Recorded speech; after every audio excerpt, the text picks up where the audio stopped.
I already know what's gonna happen, so we managed to pinch our fingers inside the vice grip, so that was, get that off of there.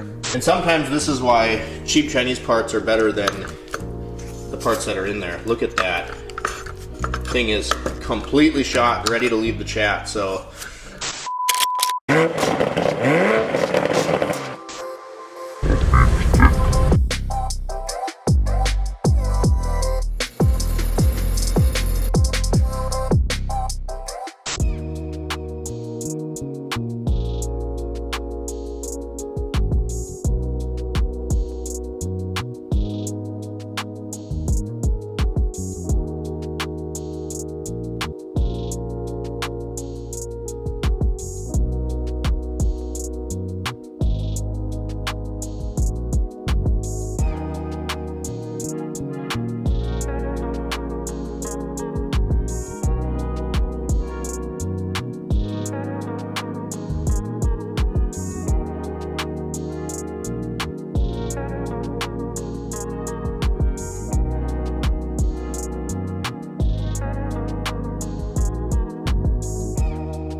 Alright, so the Hyundai has made it back into the shop. We're going to tackle these struts. Chinesium strut install going to happen right now. I was going to do the fender and the running board, but because of how our lift is set, we're not going to be able to get the running board off, which we need to get on after. Yeah, so we're not going to do that right now. We're going to tackle these struts. Let's go over to the bench, see what we got.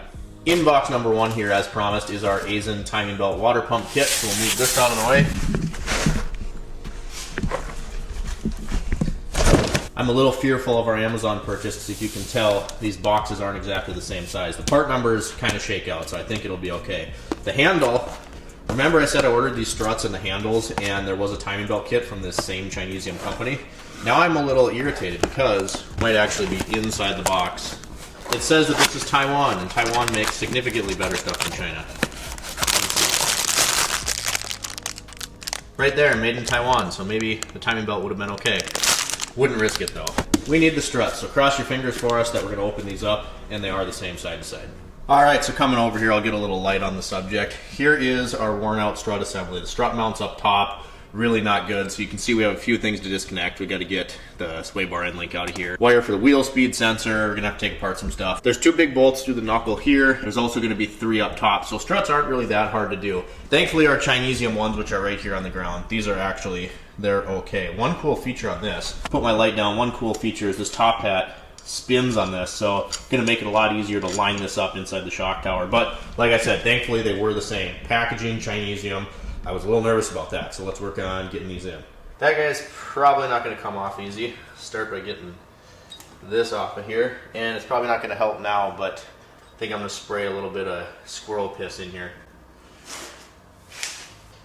That is, if I can find it. Squirrel piss, where are you?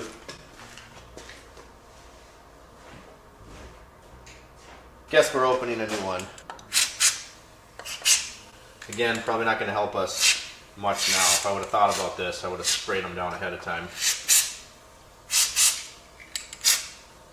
That's going to be, I'm going to guess a 17. And this is the stuff we live for. So this is a 15. I was wrong. 15 fits on this side. But we put it over here. That's a 14. So I love it when they make them, you know, 2 different sizes. That just makes life great. Moment of truth. Get on there. Suppose I should make this the right size first. Come on, it's gonna be a long day. Round 2.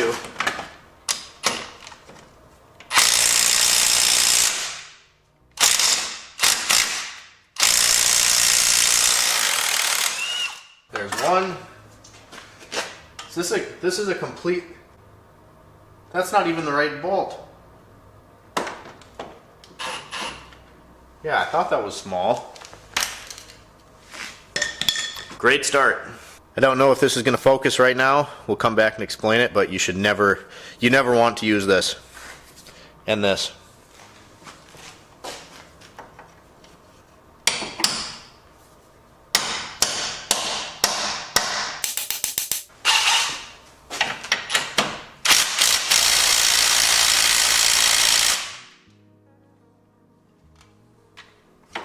Time for the big boy.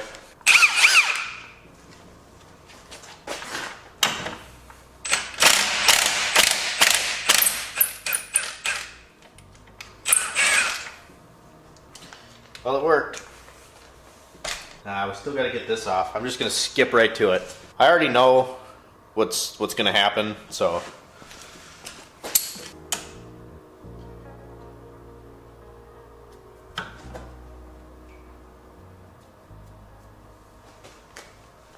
I guess we'll see when we get to the other side, but I'm really curious. This top bolt was a 15. You can see the threads there, and the bottom one was 18 millimeter bolts, and this one was all rounded off, so we had to use a strip socket.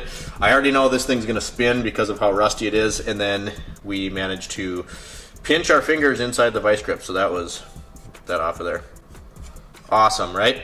So anyway, one thing I do like on a positive note about these Tectons is they have this little hole in the bottom, so I can, with my left hand, because I got the camera in my right hand, I can take, you know, something like this punch and get this really tight before we go and try to take this nut off. So I'm going to tighten this up. Then we'll see if we can get this sway bar and link nut off without, you know, having to cut the sway bar. Really quick wardrobe change. That sweatshirt I was not supposed to wear in the shop. It's my nice Carhartt sweatshirt. I have this habit of wearing clothes I'm not supposed to wear to work.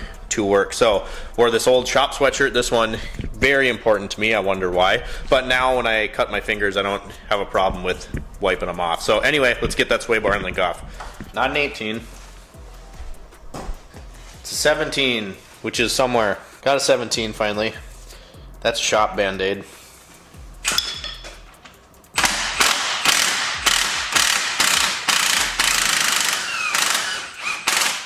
Alright, so we got the sway bar end link out, did not damage it. I mean, this will damage the boot a little, but it'll be fine. So that's out of there. Last thing we got to do is pound these two bolts out. This one I just threaded the nut back on so we can tap it out this side with a hammer. This one I'm going to be a little careful with. It looks like has a little provision that can be hit there, but we're going to tap these out. Then this part is loose. Then we just have the 3 nuts that hold it on up from the top.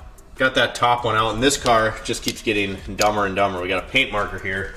If you look at this bolt, this is why it's so small. So this is almost like a little, it's supposed to scribe and lock onto the knuckle where the strut and knuckle meet, right? So this is actually like a little cam bolt. See how it's oblonged on that side and then flush on the back. So this is for alignment adjustment right there. I've actually never seen one quite like that before, so that's awesome. What we're gonna have to do then is take this paint marker, and I'll show you.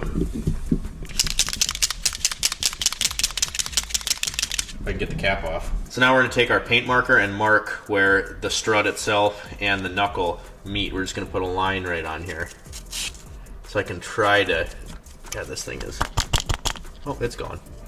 So we'll try to get this back close to where it was. Camera angle is not going to be great, but I'm just marking the edge in there, and I'm going to mark this line on this side as well. And we'll probably need an alignment after this, but at least we'll be kind of close.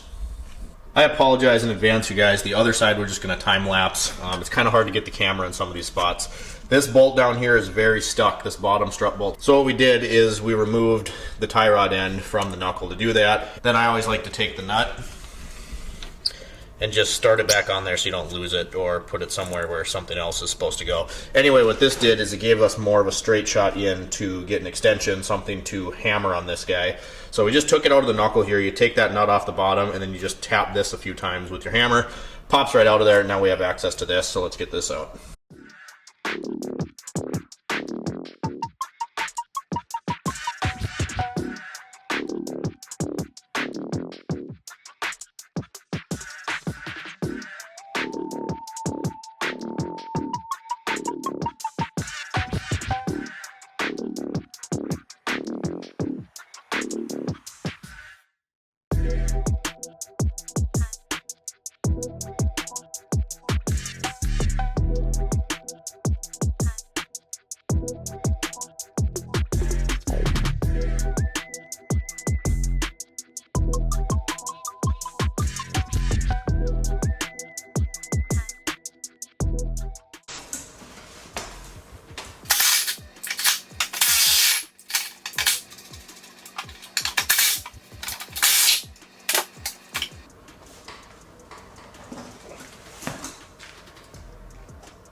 All right, some new struts ready to go in. And sometimes this is why cheap Chinese parts are better than the parts that are in there. Look at that. Thing is completely shot, ready to leave the chat. So, I mean, these ones spin, which is kind of a cool feature, but they don't move. There's no lateral movement there. No side to side, no play up and down. They just spin. This thing is shot. So let's get the new one in there.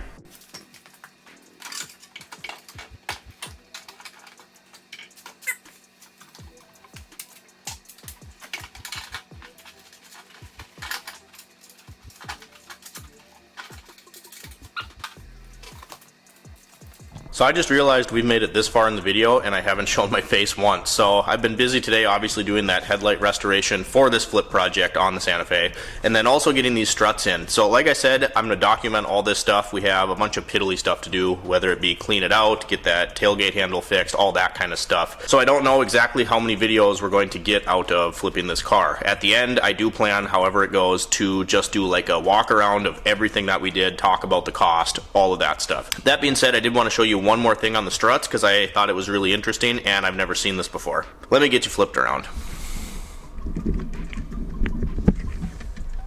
Alright, so this is obviously our new strut. Like I said previously, these are cheap units, but they're better than the ones that are clearly destroyed that were in the car. That other side, I don't know how long it was going to be before that thing just fell out of the car. That's how bad it was. Now this is really interesting. So I noticed this bracket here. You can see the bolts are right there. I got them out of it, but this bracket comes off, and then on the back side, turn this one-handed, this is like a cup that I can only imagine helps seat this spring. So this didn't come with the new ones, and if we flip this guy over, you can see the lip is significantly smaller on this side. Now to me, this looks like pretty much any other strut that I've ever done. So I was talking to my buddy Steve, and he brought up a really good point. He has a one-man shop like us, and he said, you know, maybe it was a recall type thing and they had issue with these springs moving around. I'm not really sure what the deal is here, but there are provisions in this strut for us to mount this thing on this side. So I'm going to take this and bolt it to this side. I'll show you on the side that we already have installed, because you can obviously see the difference between this bracket that we swapped and the new one. Now, I didn't really notice this until we had this unit in the car, so I was able to sneak it back there and tap it in with a hammer, get it mounted in place. But just kind of interesting, never really seen that before. Peep the restored headlights. This side I decided I'm going to make a lot quicker. I'm not going to time lapse it, I'm just going to do this. Alright guys, so we're going to wrap it up for the day. We got the headlights restored on the Hyundai. We also got the new quick struts installed, so no more mount that's going to come out at 50 miles an hour, and we got a lot of stuff to do yet. We got to clean the inside. I'm waiting for some bulbs for the heated seats because those were burnt out and discontinued from the dealer apparently. But we got lots of stuff to do. Put that door handle back in, and of course do the time belt water pump, get the interior all cleaned up. Then we'll be ready to list it. So I'm excited. Again, I don't know exactly how this is going to go. I don't know exactly how many videos this is going to entail. At the end, of course, we will add up everything and go through a full breakdown of getting this thing ready to sell. You guys enjoyed the video, drop me a comment down below, like and subscribe if you've not already, and as always, thanks for watching. We'll see you next time.